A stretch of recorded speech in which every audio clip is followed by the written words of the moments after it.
Bonjour à tous, bienvenue pour ce webinaire sur les nouveaux enjeux du contrôle fiscal digitalisé.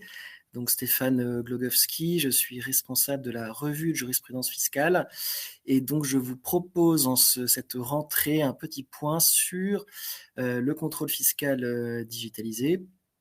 Alors, compte tenu du format qui est un petit peu réduit, vous pouvez bien sûr poser vos questions au fil de l'eau. J'y répondrai après la formation dans le cadre d'une foire aux questions. Donc, je reprendrai l'ensemble des questions et vous recevrez une réponse détaillée. Donc, ne vous inquiétez pas. Je prends note de vos questions et j'y répondrai à l'issue de cette formation. Alors, j'ai souhaité commencer cette formation sur le contrôle fiscal digitalisé par une vieille compétition qui a eu lieu en 86-87 entre Kasparov et Deep Blue. Alors Deep Blue, c'était un ordinateur d'IBM avec une application dédiée et il y a eu plusieurs compétitions entre le grand maître d'échecs Kasparov et Deep Blue.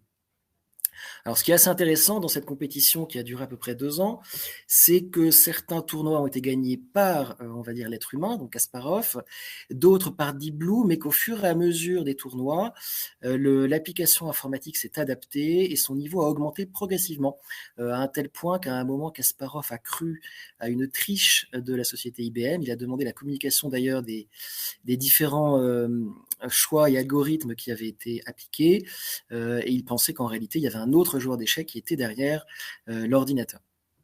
Alors pourquoi commencer par ce tournoi?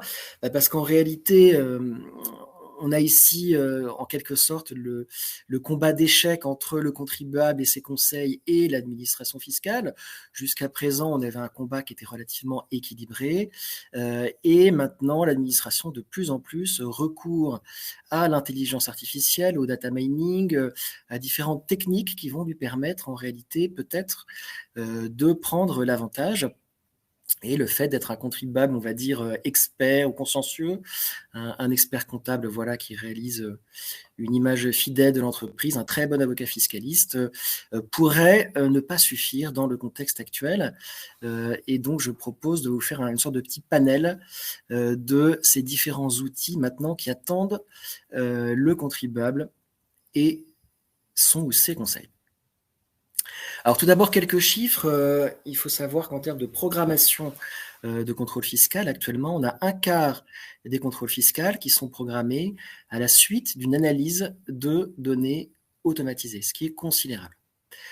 Par ailleurs, vous avez un arrêté qui est sorti assez récemment, en mars 2022, et qui autorise l'administration à utiliser une nouvelle application qui s'appelle l'application Galaxy, application Galaxy, qui est un nouvel outil de traitement informatisé et automatisé des données.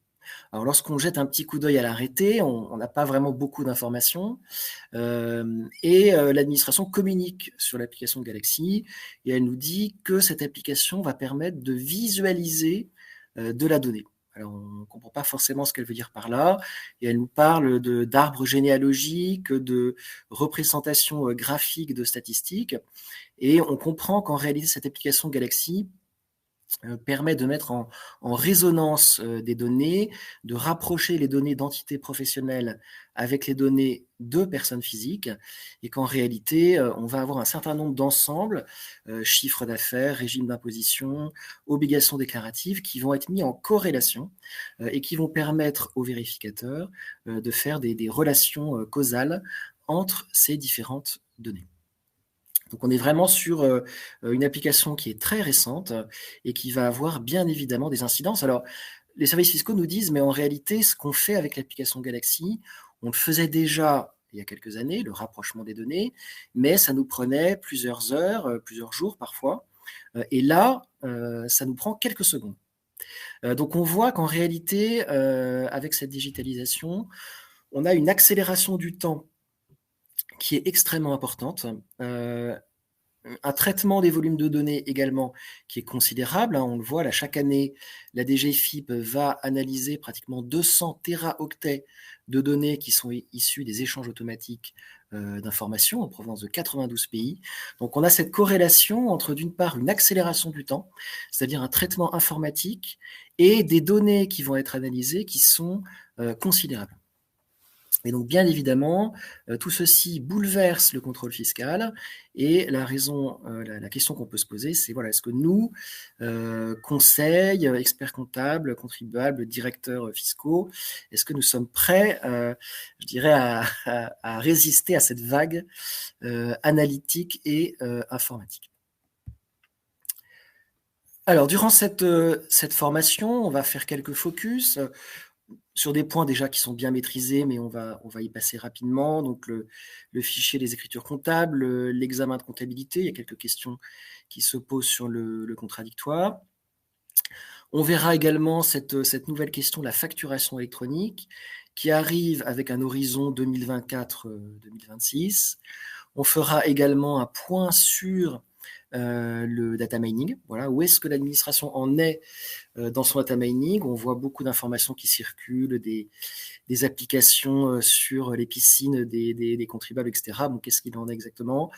Un petit focus sur les reportings obligatoires, très brièvement sur la certification parce que maintenant c'est déjà quand même bien établi. Et enfin, on fera un petit cas pratique sur un examen de comptabilité. Donc, on essaiera de voir, après avoir vu tous ces outils de l'administration, comment nous, de notre côté, on peut utiliser des outils informatiques pour, on va dire, rétablir en quelque sorte l'équilibre entre l'administration fiscale et le contribuable. Donc, tout d'abord, le fichier des écritures comptables, donc là, sans surprise, lorsque la comptabilité est tenue au moyen de systèmes informatisés, voilà, il y a l'obligation de remettre, selon les standards fournis par l'administration, une copie du fichier des écritures comptables. Et lorsque des traitements informatiques sont nécessaires, on va avoir différentes options possibles. Donc, le contribuable va pouvoir faire un certain nombre de traitements s'il le souhaite lui-même sur son matériel. Il pourra demander à l'administration de faire un traitement informatique sur son matériel, ou alors, option 3, il pourra, le cas échéant, demander à l'administration de procéder à ces traitements à l'extérieur de son entreprise. Alors je dirais que le contexte de ce traitement informatique, de ces différentes options, il est lié à la fois à des obligations fortes et à des garanties également qui sont fortes. Alors, obligation forte, en fait, le timing est extrêmement resserré. On parlait tout à l'heure d'accélération du temps. Si jamais le contribuable sait faire lui-même les traitements sur son matériel ou s'il souhaite extourner les données à l'extérieur de l'entreprise, il sera soumis à un délai de 15 jours. C'est-à-dire qu'en 15 jours, il va falloir qu'il communique à l'administration fiscale la copie de toutes les données, documents, traitements nécessaires.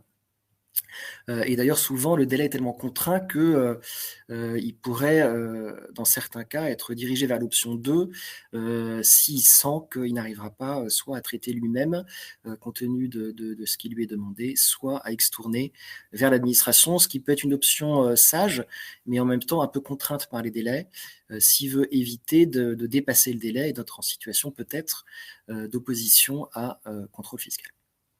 Alors, contrainte forte temporelle, mais également garantie assez forte.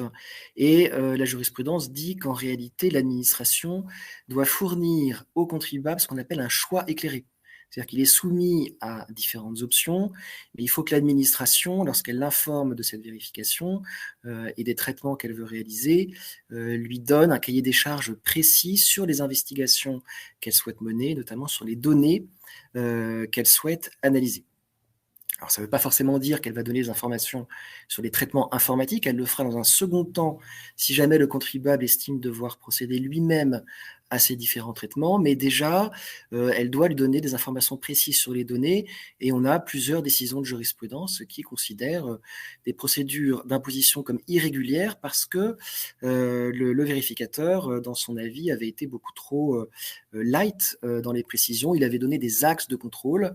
Voilà, on parle parfois de traitement sur des données de caisse, sur de la gestion commerciale, mais bien évidemment, ces types d'axes de contrôle qui sont un peu vagues ne suffisent pas pour que le contribuable ait un choix qui soit suffisamment éclairé. Donc on a une sorte d'équilibre qui tente de se créer entre ces délais qui sont, de mon point de vue en tout cas, beaucoup trop réduits, et puis de l'autre, l'obligation qui pèse sur l'administration. Il faut bien examiner le cahier des charges et voir si celui-ci est vague ou suffisamment précis au regard de la jurisprudence.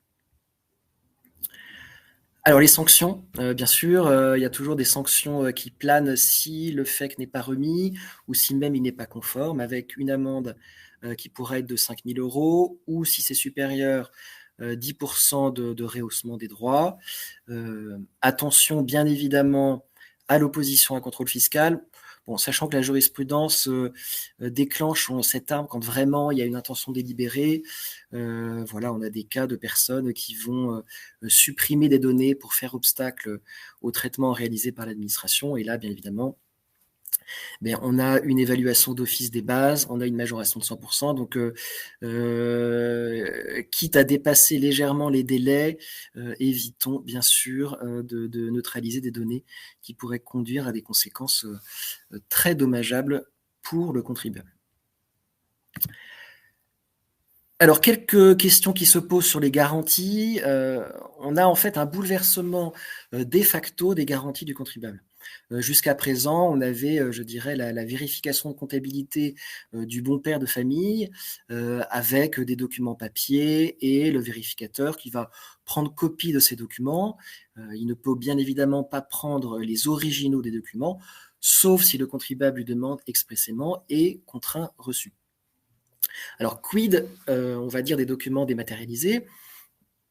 Il y a une pratique qui se fait maintenant de façon courante, on le voit très souvent dans les vérifications. Le vérificateur vient avec un matériel et il va scanner un certain nombre de documents, il part avec, on ne sait pas trop où vont ces documents, quelle est la nature de ces documents.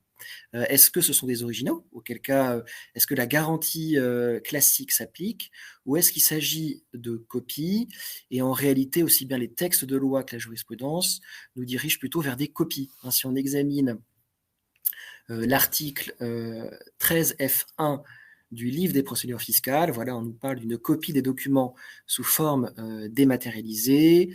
Il faut garantir l'intégrité du contenu et la lisibilité de ces copies. Donc, on sent bien qu'en fait, avec cette dématérialisation, on vide de sa substance la garantie qui interdit l'emport de documents originaux, tout document dématérialisé semblant être considéré comme une copie. Vous avez également une jurisprudence qui n'est pas inintéressante d'un vérificateur donc, qui était venu avec son scanner, qui a scanné en format PDF un certain nombre de documents et le juge de l'impôt dit non, il n'y a aucun problème, il n'y a pas d'irrégularité de la procédure, il n'a pas emporté de documents originaux, il a juste scanné en PDF et il a laissé les documents originaux dans l'entreprise. Donc c'est intéressant parce que on voit qu'il y a des garanties qui existent encore, mais qui tendent à devenir obsolètes du fait de l'accroissement des techniques, tout simplement. Alors, quelques petites questions sur l'examen de comptabilité, donc cette procédure, on va dire, de petite vérification à distance à partir du fichier des écritures comptables. Comment peut se passer encore le débat oral et contradictoire dans le contexte d'un examen de comptabilité qui suppose aucun déplacement du vérificateur sur place dans les locaux de l'entreprise? Alors, une précision, le législateur prévoit que l'avis d'examen de comptabilité doit faire mention de la charte du contribuable vérifié, ce qui implique que le débat oral et contradictoire est bien une obligation qui s'impose à l'administration. Donc là, il n'y a vraiment aucun doute là-dessus. Après, la question, c'est de savoir qu'est-ce qu'on entend par débat oral et contradictoire, alors même qu'on ne voit jamais, sauf si on se déplace dans les locaux de l'administration, le vérificateur. Alors, on peut se tourner vers la doctrine administrative qui peut nous donner quelques informations qui ne sont pas inutiles. Et notamment le fait que la doctrine nous dit qu'il faut qu'il y ait tout d'abord un dialogue constructif. Alors, dialogue constructif, ça veut dire bien sûr qu'il faut que le dialogue porte sur les écritures comptables, la demande d'information, l'échange de pièces justificatives. Donc, un simple dialogue visant à fixer des rendez-vous téléphoniques ou par mail, bien sûr, ne suffirait pas pour qu'il y ait un débat contradictoire. Alors après, un débat oral, l'administration nous dit qu'il faut qu'il y ait au moins un point téléphonique avec le contribuable avant l'envoi de la proposition de rectification. Donc là, on peut être clair directement, un point, c'est largement insuffisant. Là, ce qu'il faut savoir, c'est qu'on est en présence de la doctrine administrative en matière de procédure fiscale, donc ça veut dire qu'on est dans un champ de la doctrine qui n'est pas opposable à l'administration. Donc là, elle va interpréter la procédure, mais on ne pourra pas s'en prévaloir. Et au contraire, on pourrait considérer que les éléments qui sont indiqués sont quand même en deçà du niveau d'exigence minimal qu'on pourrait avoir pour un débat oral et contradictoire. Donc vous avez un petit peu de jurisprudence déjà, que vous pouvez retrouver sur le Navis, notamment un tribunal administratif de Paris de 2021 qui fait mention de 6 points téléphoniques, 7 échanges de courriel, et sachant que ces différents échanges par courriel et téléphonique ont bien été mentionnés dans la proposition de rectification, et dans ce contexte de mention et de nombre d'échanges par courriel et par téléphone, le juge de l'impôt estime qu'on est dans un seuil suffisant, acceptable, de débat oral et contradictoire. Voilà, mais il est clair que si on se contente, dans le cadre de l'examen de comptabilité, de transmettre un FEC et qu'on a un vague coup de téléphone avant la facture, si je puis me permettre, là, je pense qu'on ne sera pas dans les clous et que la procédure pourrait être considérée comme irrégulière. Encore une fois, on est sur une procédure qui est un peu récente, donc on a pour l'instant des décisions qui sont des juges du fond. Il faudrait voir comment le Conseil d'État va examiner tout ça, mais voilà, il faut prendre un petit peu de recul avec cette doctrine administrative intéressante, mais souvent favorable à l'administration, disons. Alors, deuxième thématique, la facturation électronique. Donc là, on est vraiment sur un sujet d'actualité qui prévoit une généralisation de cette facturation électronique à horizon 2024-2026, donc ce qu'on appelle le e-invoicing. Et puis également un reporting qui va être fait de certaines opérations et données de paiement, ce qu'on appelle le e-reporting. Alors dès le 1er juillet 2024, les entreprises auront l'obligation de recevoir, si on leur propose donc les facturations électroniques. Et pour l'émission de ces factures électroniques et puis le reporting, ça va s'étaler sur 2 ans. Donc les grandes entreprises auront cette obligation dès le 1er juillet 2024. Donc le reporting également. Ensuite, les ETI au 1er juillet 2025. Et en 2026, les PME et les micro-entreprises. Donc il faudra passer par des plateformes dédiées dont certaines seront indiquées dans le courant de l'année 2023. On pourra passer bien sûr par Chorus Plus, voilà, et sachant qu'aussi bien l'émetteur que le récepteur devra passer par ces plateformes dédiées. Donc là, je dirais qu'avec cette facturation électronique, on a un bouleversement de paradigme. Alors, c'est un peu fort, mais on bouleverse la manière de concevoir le contrôle fiscal parce que on se dirige là vers un contrôle fiscal qui est continu.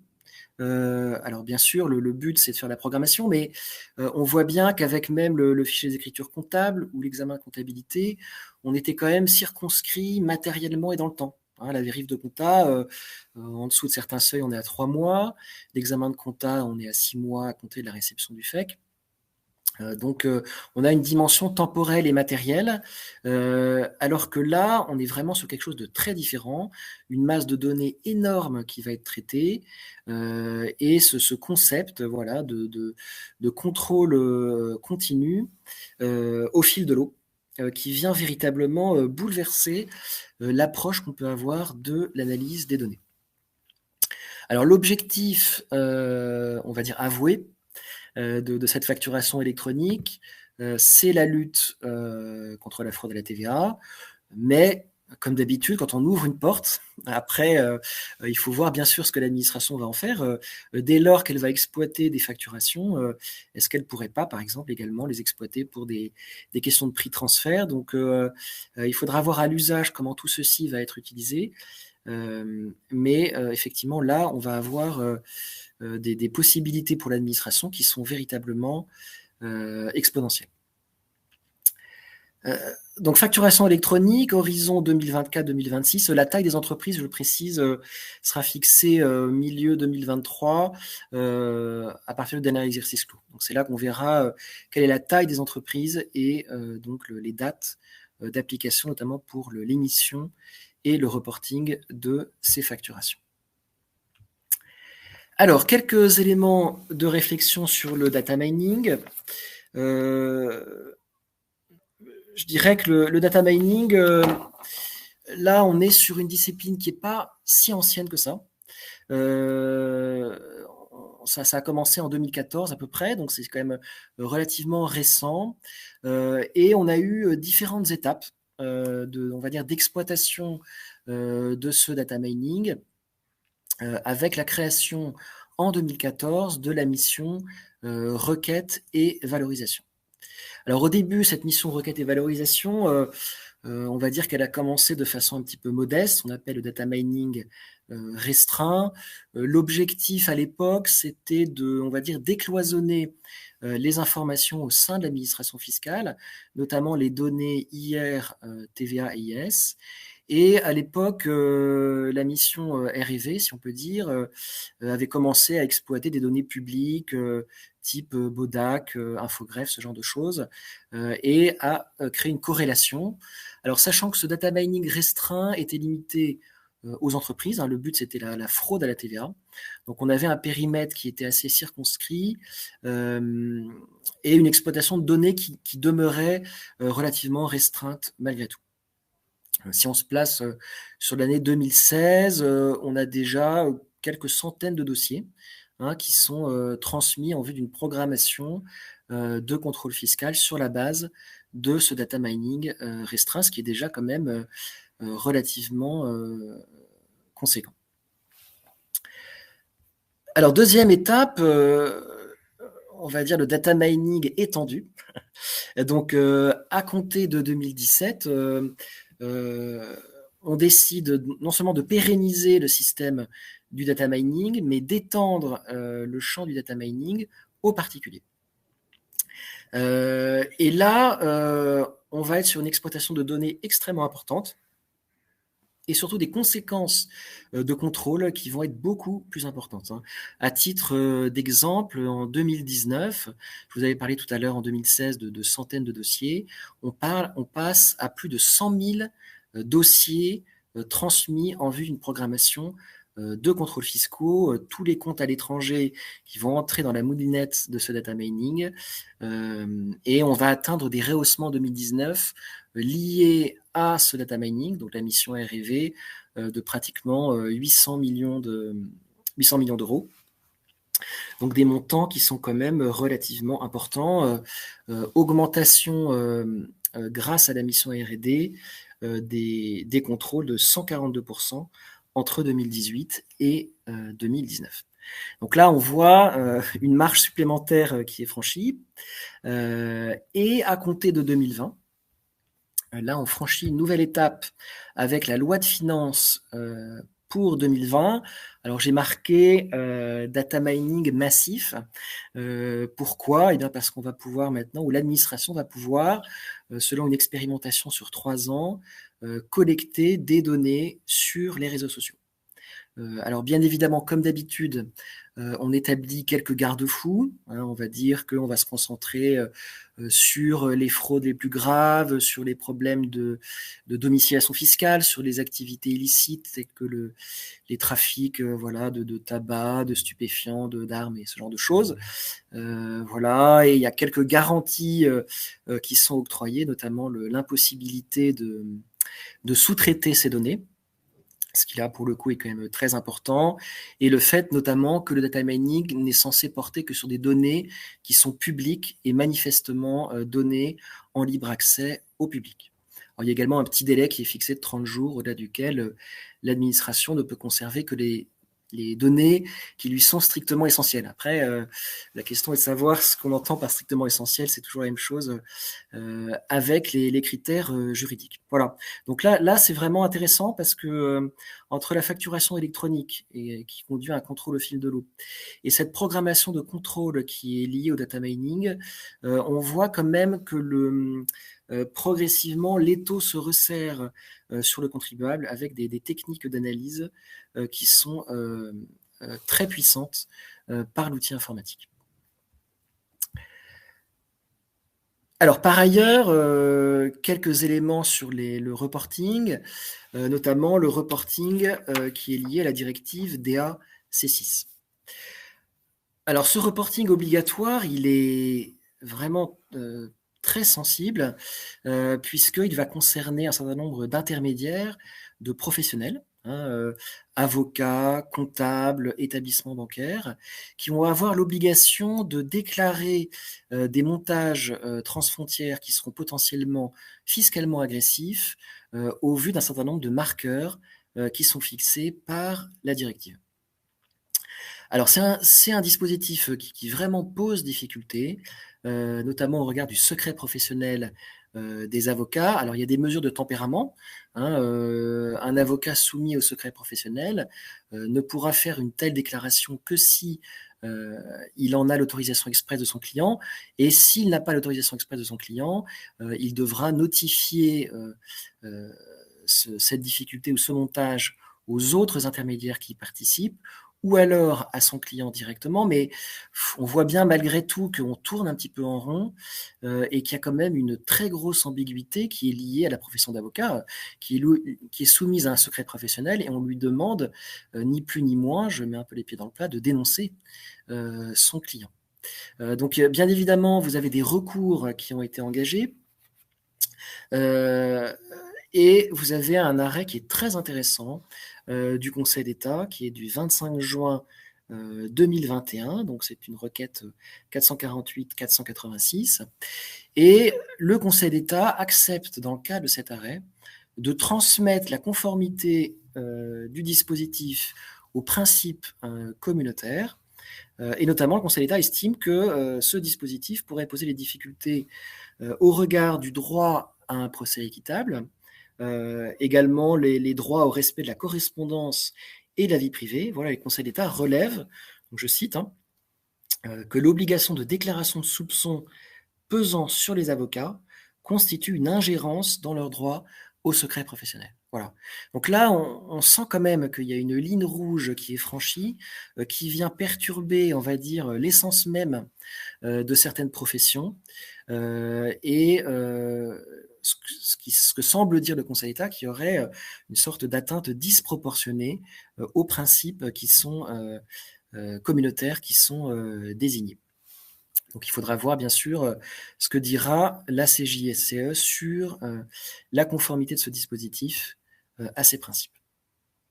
Alors d'autres types de reporting, il y a en réalité énormément de dispositifs de reporting.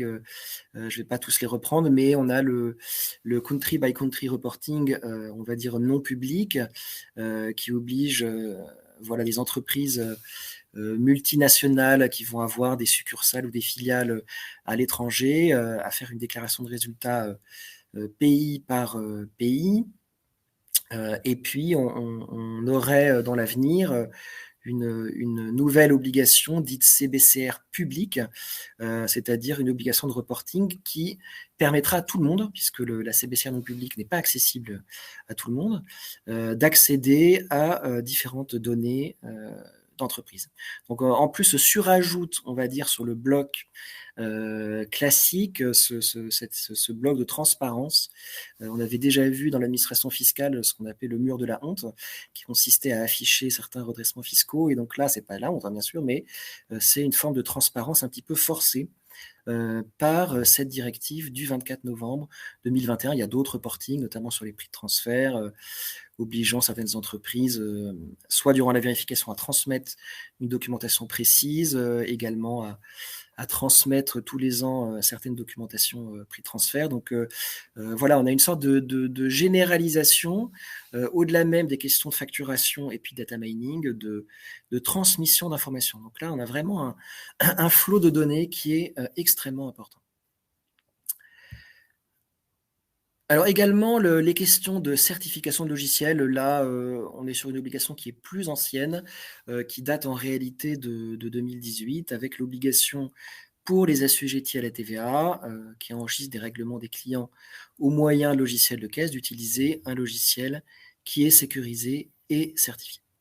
Donc après avoir vu ces différents outils de l'administration, la question c'est, voilà, est-ce que le contribuable, lui, va pouvoir utiliser de son côté des outils informatiques qui vont l'aider en quelque sorte à rétablir une forme d'équilibre dans cette lutte, si on peut dire, avec l'administration fiscale.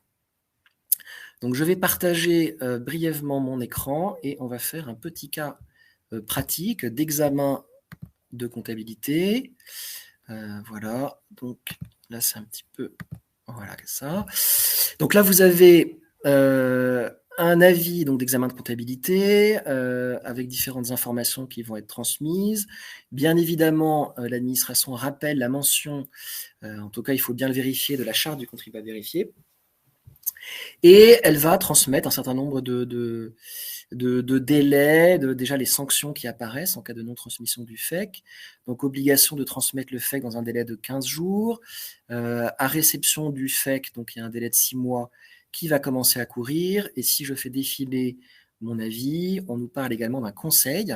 Et donc, quand on nous parle d'un conseil, ça veut dire qu'il y a un délai raisonnable de 2 jours francs qui s'applique entre la réception de l'avis d'examen de comptabilité et le début des opérations proprement dites de contrôle. Si à l'intérieur du délai de 2 jours francs, le vérificateur commence déjà à poser des questions sur les écritures comptables, la procédure est irrégulière, comme violant ce délai raisonnable entre la réception de l'avis et le début du contrôle. Il faut que le contribuable ait le temps de se faire assister par un conseil. Alors, une fois qu'on a consulté donc, cet avis de vérification, je fais un petit report vers l'application dédiée Smart Contrôle Fiscal et on va faire ensemble un examen de comptabilité.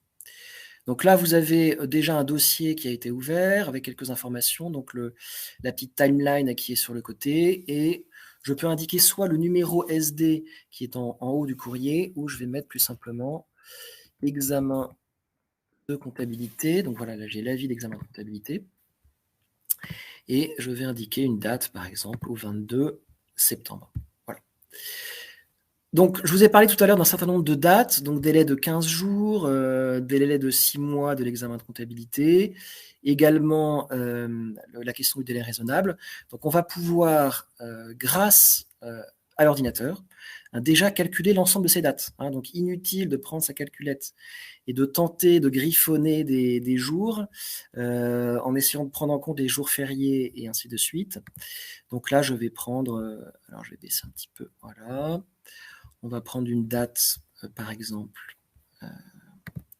au 28 septembre, de date de réception, et on va prendre une date de réception du FEC relativement rapprochée, par exemple le 4 octobre, et on va mettre un début d'opération de contrôle un petit peu éloigné pour estimer que le délai raisonnable a quand même été respecté, donc on va aller en octobre, voilà, vers, bon, je prends ça comme ça, voilà.